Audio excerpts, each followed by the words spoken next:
isso me moveu, isso foi o mais importante. Então fui fazer o vestibular para História. E aí aconteceu uma segunda coisa muito curiosa. Eu entro na universidade, eu estou assistindo aula de História Antiga, e na época a Universidade Federal ela tinha curso de formação de funcionários, se chamava Artigo 99. Madureza, né? Aí o artigo é madureza, isso mesmo. E tinha a madureza de primeiro grau e de segundo grau. Então, eu fui fazer o vestibular, entrei na universidade e no fim do primeiro mês, começo do segundo mês, o rapaz que coordenava o curso de madureza da URGS veio me procurar. Aí me disse assim, olha, nosso professor de História vai embora, nós estamos precisando de um professor, nós queremos te convidar para vir dar aula. Olha, as coisas assim que, sabe como é, eu acho que tem uma pedra da sorte que tem. E o cara me chamou para ir dar aula.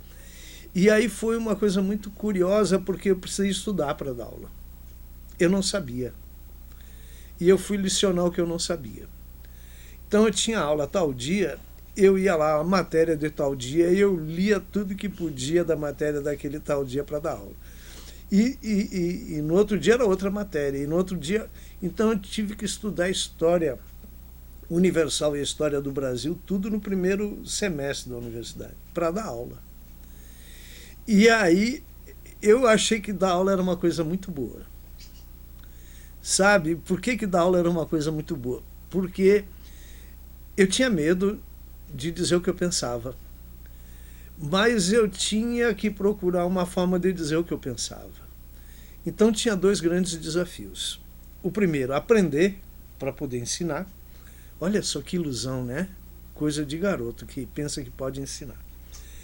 E depois, achar um jeito de dizer o que não pode. Né?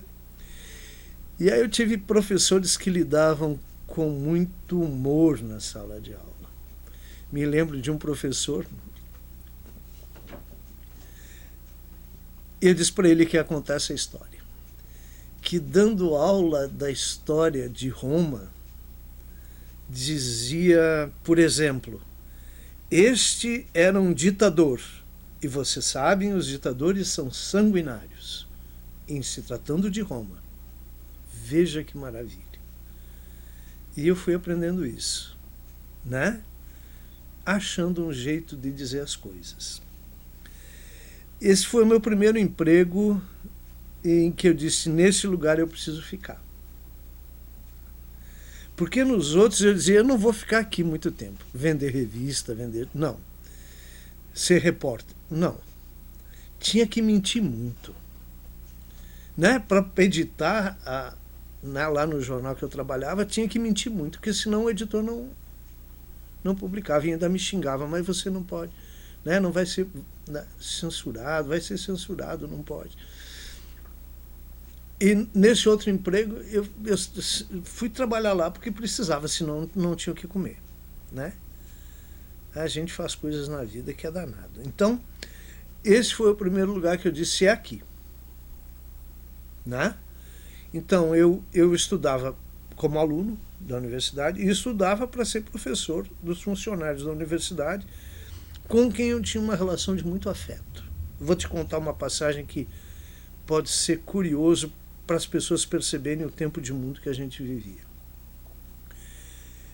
Tinha na universidade, conta essa história, que ele já morreu e não vai ter nenhum problema mais. Tinha um funcionário que ficava na portaria da universidade, que era um sujeito maravilhoso, bem-humorado, contador de causos, sabe, gaúcho contador de causos, ele era. E ele era afetuoso, as pessoas gostavam muito dele, eu gostava muito dele, e ele gostava muito da gente, dos estudantes, e gostava muito dos professores.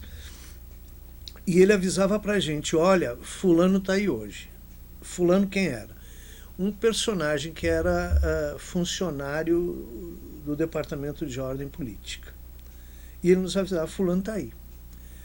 E um dia, a universidade estava se transferindo, o curso de História transferindo para o campus, novo.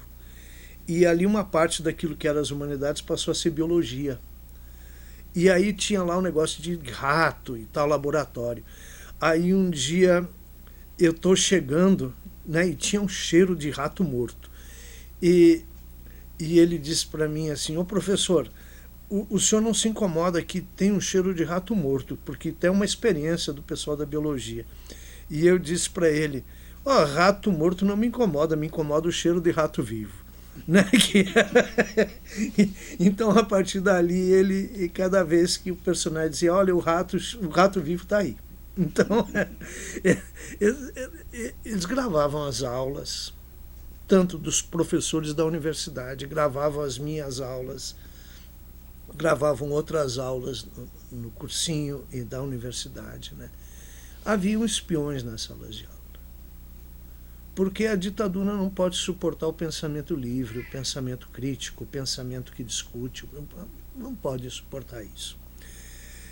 Então foi estudante durante um longo tempo, porque tinha que trabalhar, já tinha o pensamento de ter filhos, ainda não era estável o suficiente para ter filhos, mas já tinha uma companheira, já pensava em ter filhos, e tinha que extrair a minha vida daí. Legal? É mais ou menos nesse momento que eu tenho os primeiros contatos mais aprofundados com as questões de direitos humanos. Isso já está em que ano? Isso já está em 73, estou me aproximando dos 80, 70, a segunda metade dos 70, aproximando dos 80, né? Não é a democracia ainda, mas já existem espaços democráticos. Né? Já tem possibilidade de construção de pequenos movimentos de moradia, de movimento contra a caristia, de movimento por anistia, de movimento... E aí eu já não estou trabalhando só no cursinho da faculdade. Aí você se aproxima de Jair. Eu não me aproximo de Jair ainda, mas eu já tenho contatos com... Sim, Jair Christ, que é o Movimento de Justiça e Direitos Humanos. Não. Mas já tenho contatos com as questões de direitos humanos, tenho relações com pessoas que têm envolvimento com uma série de movimentos que estão se constituindo sob a bandeira dos direitos humanos. A SESI soltando cartilha, aquele negócio. Isso, você tem, por exemplo, um grupo que está lá vendo como conseguir alimento, né? A campanha contra a caristia. Tem lá gente fazendo campanha pela anistia, tem lá gente... E eu estou me envolvendo nessas coisas. Não me envolvo mais no movimento estudantil, embora converse. O movimento estudantil está se reorganizando e eu, frequentando a universidade, converse com os estudantes, mas não converso com mais envolvimento, né? Não tenho nenhum envolvimento. E começo a me aproximar da temática dos direitos humanos. Né?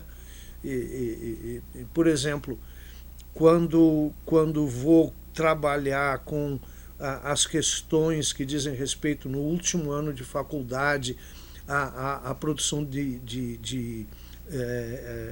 os trabalhos finais do curso, com alguma frequência, direitos humanos faz parte desse universo. Direito humano e cidadania. Cidadania e direito humano, como temas distintos, mas complementares. Então, isso já é a aproximação dos anos 80, e logo nisso eu começo a trabalhar em escolas da cidade. Né? Escolas da cidade começam a me convidar para ser professor de história, fundamentalmente de história do Brasil.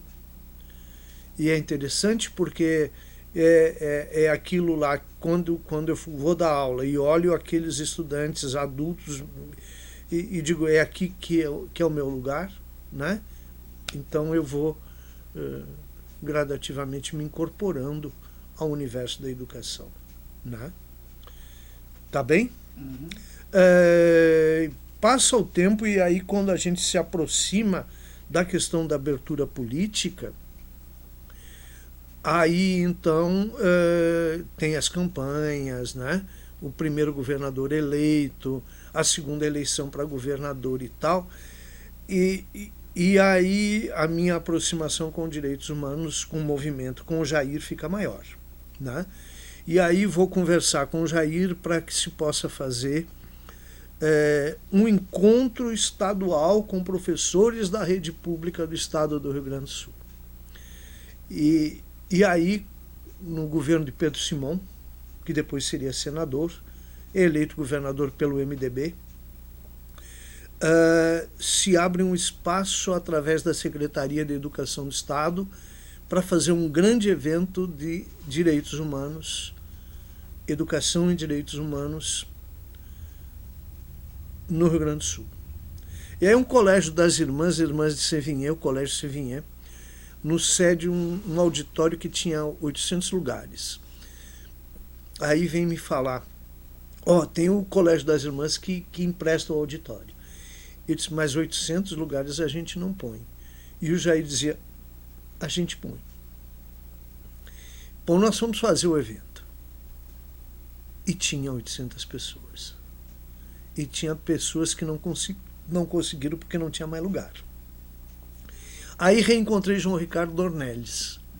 Você lembra, nos encontramos João Ricardo, em Pernambuco uma vez, ele olhava para mim, eu olhava para ele, de repente me disse, de onde é que a gente se conhece? E eu fiquei olhando, demorou um tempo, aí eu disse assim, de Porto Alegre, num evento tal. Ele disse exatamente isso, né? E aí fizemos uma primeira ação de educação em direitos humanos. Eu recordo depois, quando fui procurar alguma coisa dos documentos da minha prisão para saber, para pedir anistia, eu recordo que tinha lá uma pilha assim, não sei por que tão grande, pelo menos um terço daquilo, metade daquilo eu não tinha feito, mas estava ali relatado. Me lembro que estava lá relatado a fala que eu fiz nesse encontro. E eu diria que aquela fala eu poderia repetir hoje, né? Por exemplo, eu dizia que achava um absurdo os gastos com armamentos. Com um porta-aviões você monta um sistema de ensino no país inteiro, né? Com um avião desses caça-jato você monta hospitais. Com uma bomba, um Exocet, não sei o que, você alimenta a população. Cada míssil que os Estados Unidos jogou no Iraque custava $1 milhão. Tinha um computador dirigindo o míssil. Você imagina quanta gente não dá para alimentar com essa quantidade de dinheiro? Pois é, isso eu tinha dito e estava ali, né? E foi bem interessante isso. Eu tive 3 processos, fui absolvido nos 3, nunca me chamaram. Eu não sabia que estava sendo julgado. Mas me serviu para perder um emprego, me serviu para perder outro emprego, me serviu para aprender que sem democracia não é possível. Não voltei a me filiar em partido. Mesmo com a democracia, eu nunca tive um ânimo para me filiar em partido. Participei de discussões lá com um grupo de uma fundação cultural do MDB. Participei de um grupo da fundação do PT, mas me filiar, não me dizia a respeito. Fui mais canalizando para a questão dos direitos humanos. Tá bem? Então, terminado o curso de História de graduação, licenciatura, bacharelado, fiz uma especialização e logo estava trabalhando em universidade. E trabalhando em universidade, então, ficou necessário para mim fazer mestrado e depois doutorado, e a temática disso foi sempre direitos humanos. Legal? Vamos interromper um pouquinho? Sim. O Roberto está